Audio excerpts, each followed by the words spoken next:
Hi, everybody. Welcome to 2ZQ Hot Takes, where we discuss issues both big and small.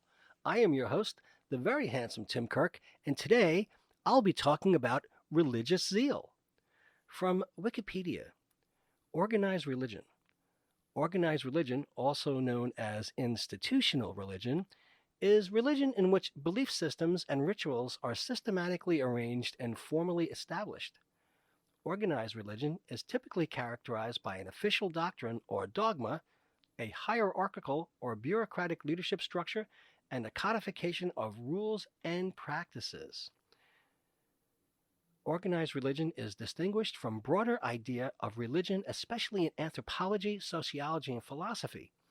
American philosopher William James considered organized religion to be distinct from and secondary to religion in and of itself, stating that out of religion in the sense of which we take it, theologies, philosophies, and ecclesiastical organizations may secondarily grow.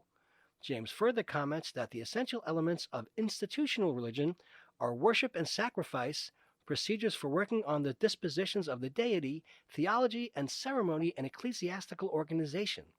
Organized religion seems to have gained prevalence since the Neolithic era with the rise of wide-scale civilization and agriculture. Organized religions may include a state's official religion or state church. However, most political states have any number of organized religions practiced within their jurisdiction. Due to the structured, standardized, and easily proliferated form, organized religions comprise many of the world's major religious groups. The Abrahamic religions are all largely considered organized, including Christianity, Islam, Judaism, and the Baha'i faith, as well as some of the schools of thought within Indian religions, for example, some schools of Hinduism and Buddhism. Religions that are not considered organized religions, or only loosely so, include many indigenous and folk religions, such as traditional African religions, Native American religions, and prehistoric religions, as well as personal religions, including some strands of Hinduism. In the modern era, the definition of the term religion is becoming increasingly opaque, making the task of defining organized religion difficult. Anthropologists, theologians, and scholars have thus attempted to embed the idea of organization into the definition of religion itself. Some examples of this are found in the definition provided by Clifford Geertz, who defines religion as a cultural system. Furthermore, Max Weber's prominent definition of a religion includes the idea of a church, not necessarily in the Christian formulation, but insisting on the notion of an organized hierarchy constituting a palpable religious body. Therefore, it becomes apparent that organized religion has also been considered as part of the definition of religion itself, which in the modern era has caused a degree of controversy with the prominence of aforementioned personalized faith systems. A new religious movement is a religious, ethical, or spiritual group or community with practices of relatively modern origins. NRMs may be novel in origin, or they may exist on the fringes of a wider religion, in which case they will be distinct from pre-existing denominations. Academics identify a variety of characteristics which they employ in categorizing groups such as new religious movements. The term is broad and inclusive rather than sharply defined. New religious movements are generally seen as syncretic, employing human and material assets to disseminate their ideas and worldviews, deviating in some degree from a society's traditional forms or doctrines, focused especially on the self, and having a peripheral relationship that exists in a state of tension with established societal conventions. An NRM may be one of a wide range of movements ranging from those with loose affiliations to spirituality or religion to communitarian enterprises that demand a considerable amount of group conformity and a social identity that separates their adherents from mainstream society. Use of the term NRM is not universally accepted among the groups to which it is applied. Scholars have estimated that NRMs now number in the tens of thousands worldwide, with most in Asia and Africa. Most only have a few members, some have thousands, and very few have more than 1 million. Academics occasionally propose amendments to technical definitions and continue to add new groups. So, my story of religious zeal begins in what is now Gristedes on 8th Avenue in Chelsea, where there was a theater acting school thing going on. And I mean not Upright Citizens Brigade. The school seemed legitimate. Acting schools and theaters, like live music venues, were everywhere in New York City in those days. Just throw a rock and you would hit a performer and or break the window of a performance space. Little did I know at first that it was a recruiting front for a religious movement, as they say. So I saw this joint, they offered classes, and I walked in. They had the typical foam core poster, which was a blow-up of the repertory troupe, and printed materials with their credentials as well as professional associations, which were all recognizable names. The teachers, performers, and the headline performing group had all been cast in a series of national TV ads and were recognizable in person as those guys from those ads. And they were also in the cast of a very popular British TV comedy program that hired them whenever they taped in the US, New York City to be specific, so they all had creds. Okay. The head of the school was in the supporting cast of one of the iconic 70s ensemble cast comedy drama anti-war films of all time, and a few others had recurring roles on soap operas. So cool, or so it seemed. I was in a class with 3 up-and-coming stars, all of whom were in successful indie movies at that exact time.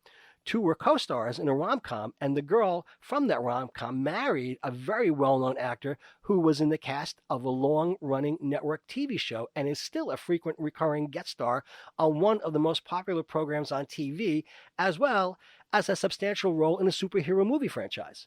I don't know if she was affiliated with the religious org or not. Her co-star, however, landed a role in the cast of a very successful long-running family sitcom, although his issues with domestic abuse derailed his career a number of years later. He was affiliated with the religious org. The third person was a very lovely girl who had starred in a number of indie films that were met with critical praise, and we got along well. She was also not affiliated with the religious org, just taking classes to sharpen her skills. I caught up with her several years afterward while she was on a date with a doofus who was overly excited to have snagged dinner with her. We winked because we both knew he was not sticking around past that evening. She was terribly and horrifically murdered in her home a few years after marrying a really good guy, and she started a family. And it occurred during renovations when she complained to a worker about the mess he was making, and he viciously attacked her, then wrapped her body in a shower curtain in the bathroom when she was found later. This was absolutely terrible. She was such a nice kid. But there I was at that time with all of this rising talent, and everything was credible, and the exercises were legit, and it all seemed fine. One of the performers, the most normal of all, who was the nicest and most mellow, was also very friendly with me. He was married to a fellow troupe member. He also had a legit day career in animation for a world-famous animated kids program. His mother was an extremely well-known TV actress on one of the all-time legendary hit comedies, and the actor who played her son went on to become a 2-time Academy Award-winning director. This connection got the troupe performer I was friendly with a role in almost all of this director's films.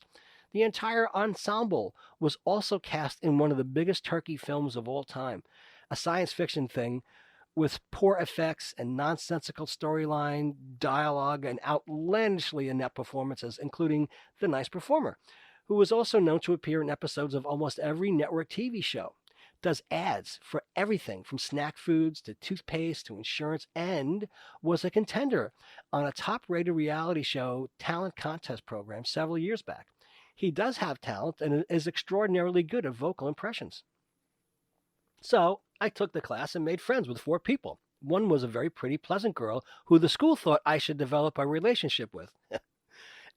And a guy I got along famously with who worked on Wall Street and wanted to add dimension to his soft skills. He was a great guy. Another was as dubious of the whole thing as I was, but a bit more outspoken about it. He was extremely concerned that he would be unwittingly brainwashed by these people because he had learned of their connection to their religious organization. I felt that my willpower was sufficient to withstand any attempts at indoctrination, which it was. The other guy was a pleasant good guy and took classes for fun. They took his money. I wanted to use the connections to advance my ambitions to be an actor at the time.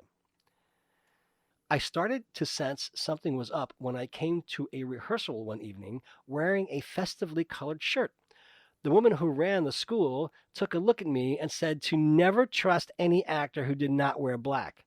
I said to myself, and from that moment on, I made sure I wore bright colors, unless it was an actual show where we all had to wear black as a troupe, because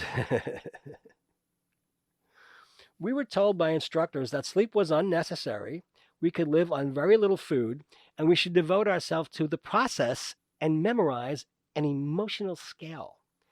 The emotional scale being third-rate recycled pop psychology drivel in a repackaged formula printed on photocopied paper.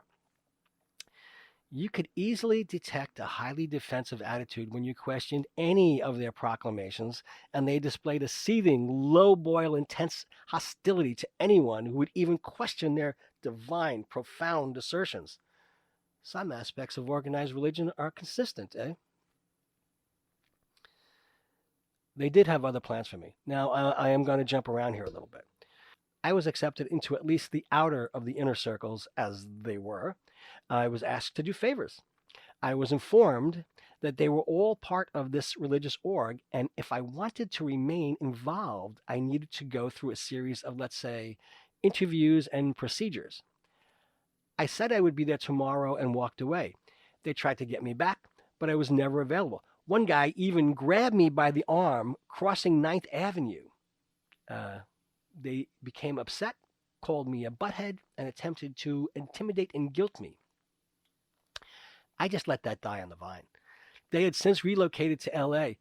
I remember they used to announce regularly that they had put in a call to someone at the time who was based in LA at the time, who by then had become a household name and who had been loosely affiliated with them in the past, but cut off their relationship. Not only did they call, but they called on a continual basis. Not annoying at all. Years later, I saw the same household name make a mention of these same people never giving up and calling relentlessly as an on-screen aside on their eponymous TV show.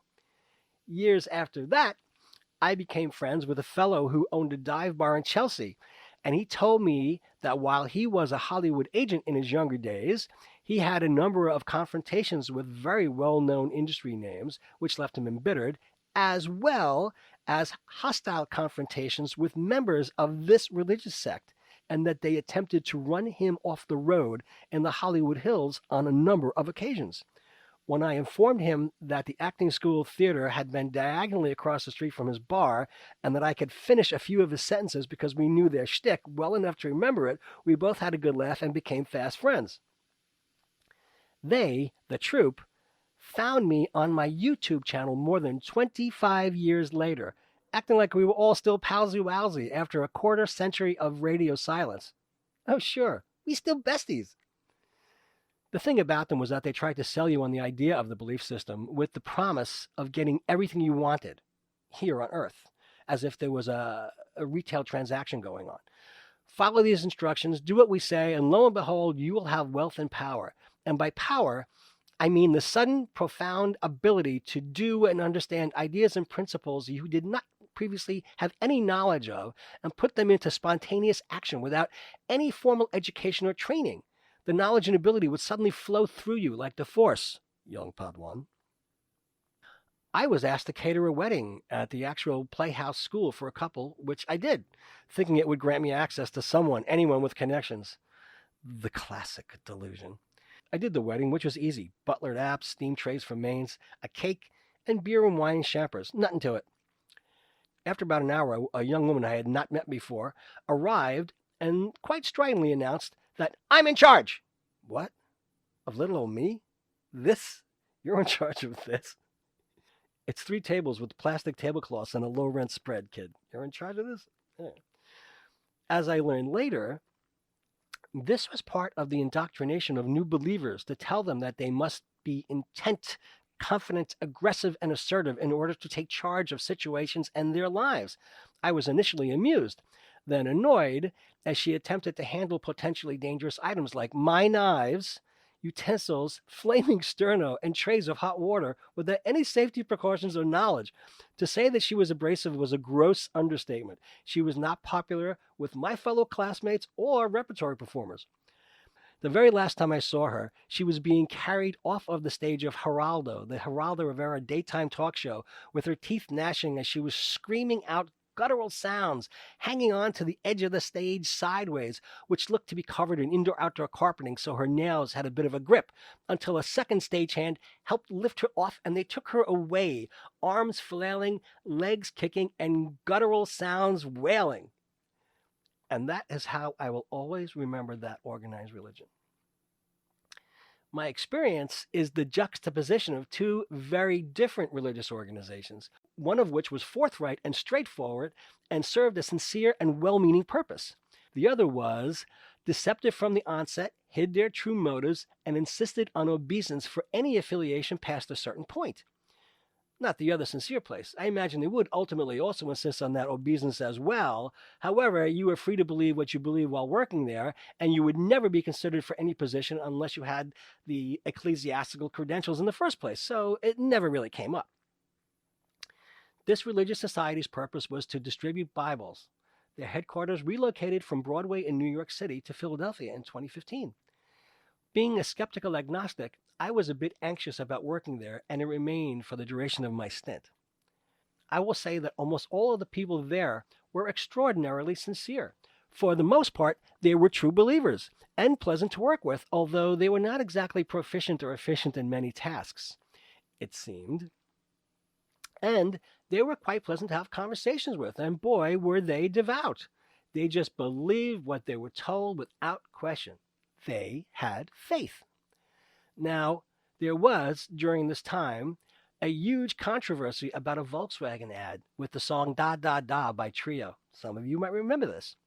Some might recall this as a big step forward for LGBT visibility, and the ad featured apparently a same-sex couple in a Volkswagen picking up a piece of furniture on the side of the road and driving for a short while, detecting an unpleasant odor, which prompted them to leave the furniture on the side of the road and then happily drive off.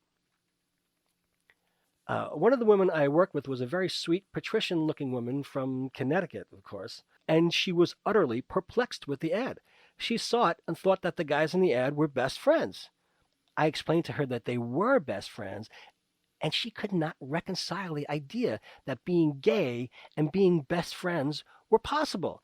She really, really thought that gay people were self-loathing and committed these acts in shame and could never be happy or cultivate or maintain a relationship because she was told it was all impossible.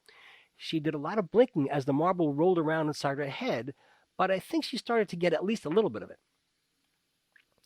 A few days a week, a random preacher would seemingly appear out of nowhere and start sermonizing at our desks. They were visiting the place, and while they were there, they would launch into a fiery sermon with the "say it with me one time," and "the Lord is good," and "hallelujah," and it was funny. They had captive audiences. The HR head used to fire people in her office with the office door open, so we heard everything. And not only did she tell people why they were being fired, she would tell them what was morally deficient with them, which was also somewhat entertaining. That person was also fired while I was there. Some people were escorted out of the building by security. A place that hands out Bibles felt they needed to have security escort dismissed employees off of the premises. Okay. Answered prayers. Every day, a guy who sounded like Ned Flanders, "Hidely ho, neighborino," would get on the PA and bing bong, the PA sound, would tell everyone to have a blessed day. It was quiet and austere, and there were multiple daily prayer circles and people having what they believed were experiences at their desks and up at the slightest incentive to sing, dance, and carry on, making joyful noise in the spirit. It was a trip. They would push themselves away from their desks in their chairs and wave their arms about with their eyes closed in some sort of fugue state, swaying to the feeling they had divine intercession in their lives. Really, it was a common sight to behold. I was hired to organize the benefits and retirement accounts for the entire place and all of their retirees. The idea was to compile everything into some semblance of order and then hand it over to a very nice fellow who was not Christian, but distinctly and also a talented developer who would eventually enter all of the information into a database he was creating to have everything in electronic digital format. When I got there, I kid you not, the entire benefits and retirement for the entire history of the org was handwritten on and attached to index cards, which had been removed from a huge library-like card catalog filing system and strewn all over the floor of the open office area. They told me they had attempted to start doing it, but it was too much for them, so they left it there on the floor. I actually had to begin by picking everything up and alphabetically sorting it. Oh boy. They told me I was the answer to their prayers. Okay. I would have lunch with a developer and we would sigh, shake our heads, and then slowly go back to the office while avoiding the outstretched arms of our coworkers as we entered the lobby of the building, which also housed the chapel, who were engaged in one of their multiple daily prayer circles. I always thought that to them the job was ancillary, just a place they went to pray as much as they could all day and maybe get a little work in edgewise somehow. Not a very productive environment.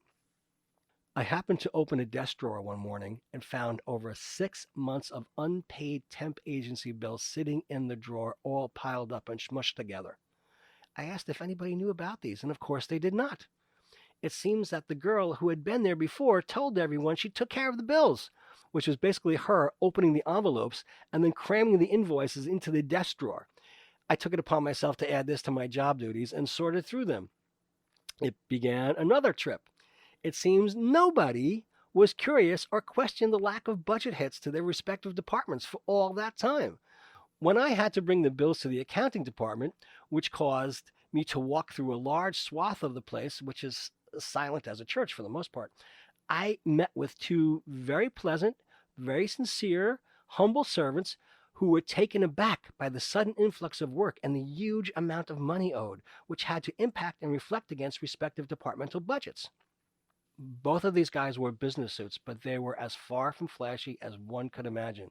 One of them spoke just like Reverend Lovejoy on The Simpsons, and every time I saw him, he reached out his hand and said, "Hello, friend." He wore a three-piece corduroy suit in the dead of summer. He had a framed photo of Newt Gingrich over his desk. After the first 2 days of organizing, sorting, and bringing the bills to the accounting department, there was a sudden PA announcement, bing bong, informing all departments that, as of now, all temp hiring was on hold, except for the current temp staffily-doodly-doo.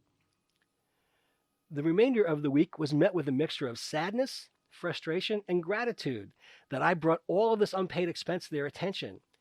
And I still had to bring bills for the next 3 days. I could actually hear them moaning.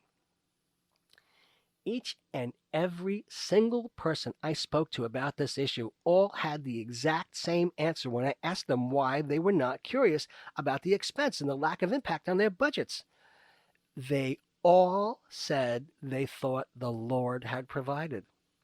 I was also coincidentally having a conversation one afternoon with a few people about my food industry experience and education, to which a number of people insisted that I go to their cafeteria, look at their facility, and add cooking for the entire place to my workload.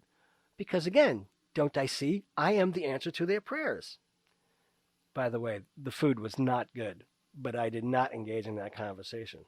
Oh, hell no. That guy on the PA with the Blessed Morning thing was the exec in charge, who had a limo with a classic chauffeur in the getup with the cap and the breeches, who drove him to expensive restaurants every day for lunch.